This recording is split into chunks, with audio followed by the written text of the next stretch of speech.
ध्यान देंगे, अभिक्रिया की कोटि क्या है कि अभिकारक के जितने अणु रासायनिक परिवर्तन के साथ साथ परिवर्तित हो जाएं वही अभिक्रिया की कोटि कहलाती है। और अभिक्रिया की कोटि से पहले पढ़ेंगे हम समाकलित वेग समीकरण। समाकलित वेग समीकरण। देखिए, समाकलित वेग समीकरण का अभिक्रिया की कोटि में अत्यंत महत्वपूर्ण योगदान है। तो अभिक्रिया की कोटि के जो पार्ट्स हैं उनको पढ़ने से पहले हम पहले पढ़ेंगे समाकलित वेग समीकरण। समाकलित वेग समीकरण क्या होता है?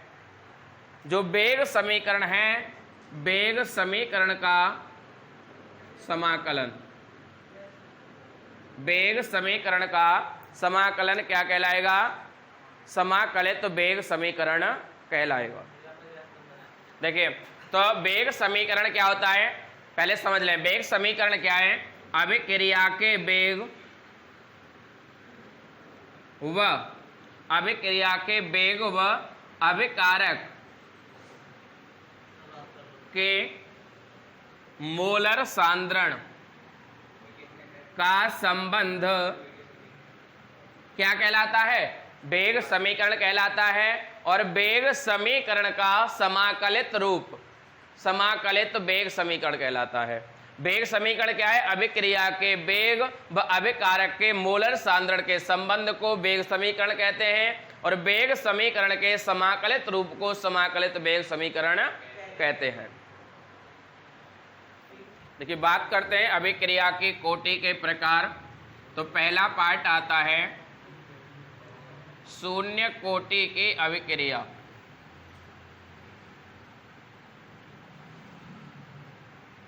शून्य कोटि की अभिक्रियाएं क्या होती हैं? वे अभिक्रियाएं जिनमें अभिकारक के अणु के किसी भी अणु का सांद्रण परिवर्तित नहीं होता है। या हम ऐसे कह सकते हैं कि एक भी अणु परिवर्तित नहीं होता है।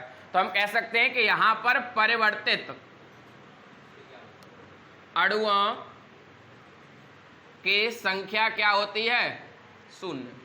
क्या होती है? ऐसी अभिक्रिया जिसमें परिवर्तित अणुओं की संख्या क्या हो? शून्य, उसे क्या कहते हैं? या दूसरा तरीका बताया मैंने, जहां अभिक्रिया का वेग समानुपाती होता है अभिकारक के शून्य घात के, अभिकारक के, या कहते हैं अभिकारक की मोलर सांद्रता के शून्य घात के। तो अभिक्रिया के वेग को किससे नोट करते हैं हम? dx/dt बराबर अभिकारक हो गया हमारा रिएक्टेंट R। अभिकारक क्या होता है? R से नोट करते हैं और इसके पावर कितनी? 0। तो ये क्या हो गया हमारा शून्य कोटि अभिक्रिया के लिए सूत्र बन गया। तो यानी परिवर्तित अणुओं की संख्या जहां 0 होगी उसे हम शून्य कोटि की अभिक्रिया कहेंगे। और जहां या अभिक्रिया का जो वेग है वो अभिकारक की मोलर सांद्रता के शून्य घात के समानुपाती होगा तो उसे भी हम क्या कहेंगे? शून्य कोटि की अभिक्रिया कहेंगे। तो शून्य कोटि की अभिक्रिया के लिए हम आगे ज्ञात करेंगे समाकलित वेग समीकरण। देखिए, बात करते हैं शून्य कोटि अभिक्रिया के लिए समाकलित वेग समीकरण। ध्यान दें बेटा, एक अभिक्रिया होती है, अभिक्रिया के दो भाग होते हैं।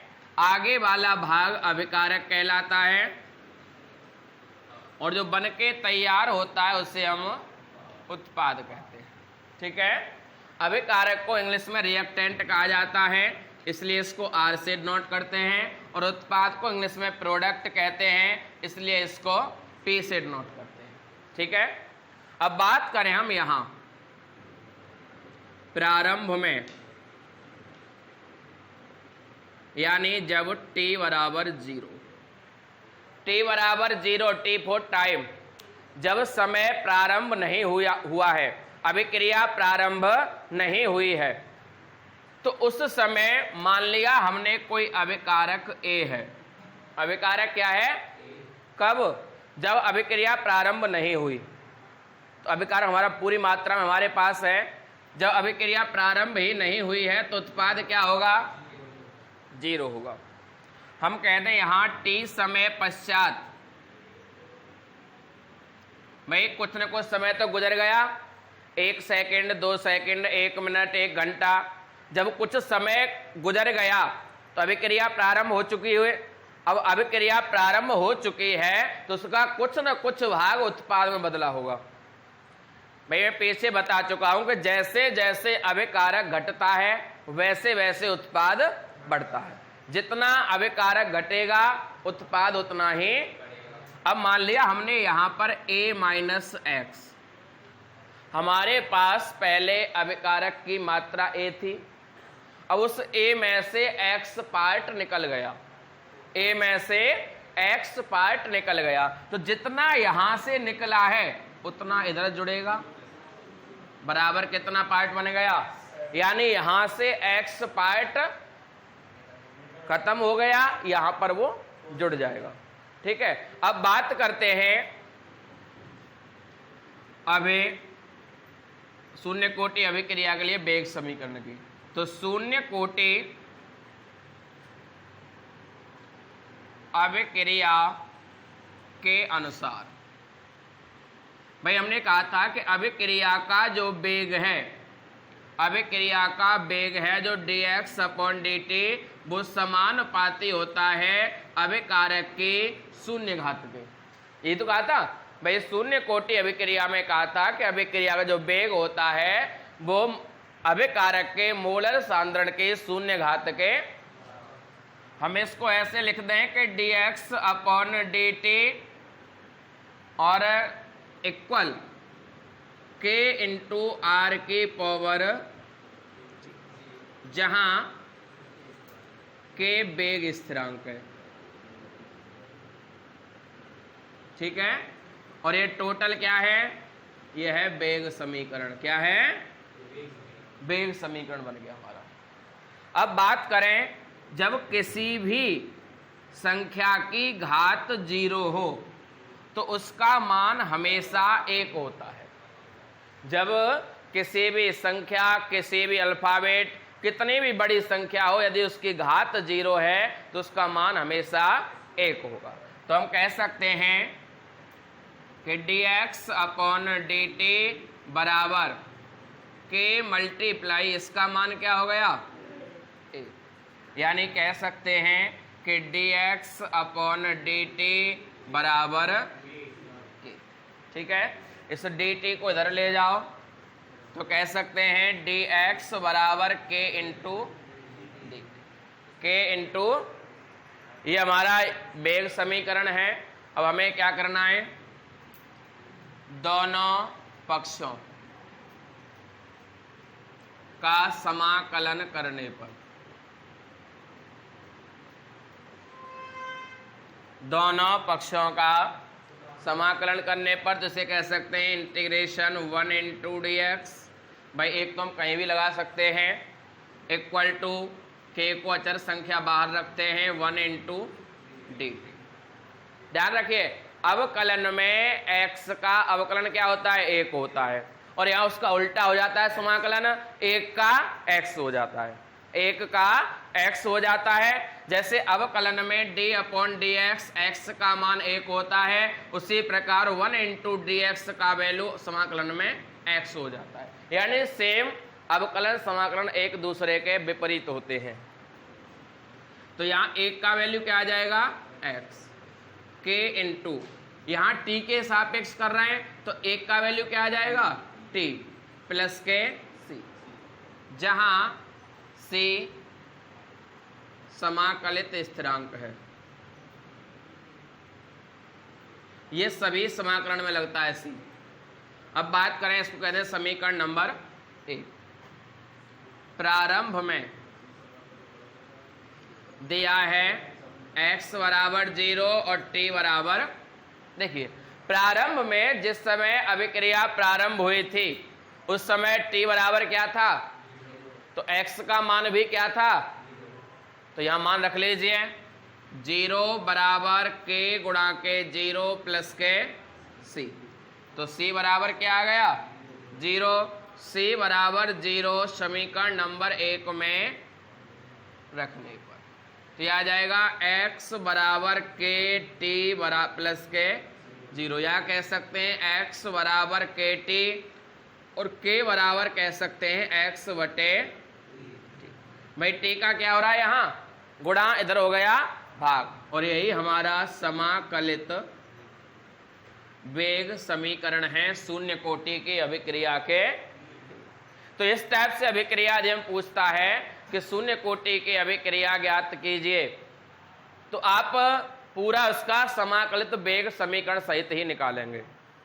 यदि शॉर्ट में पूछ लेता है 1 नंबर 2 नंबर में, तो आप डेफिनेशन लिख करके उसका वेग समीकरण तक निकाल सकते हैं, ठीक है। यदि 4 नंबर में पूछता है तो आपको कंटिन्यू पूरा समाकलित वेग समीकरण तक निकालना पड़ेगा। देखिए, तो इसे रिलेशन है कि एक शून्य कोटि अभिक्रिया का समाकलित वेग समीकरण है।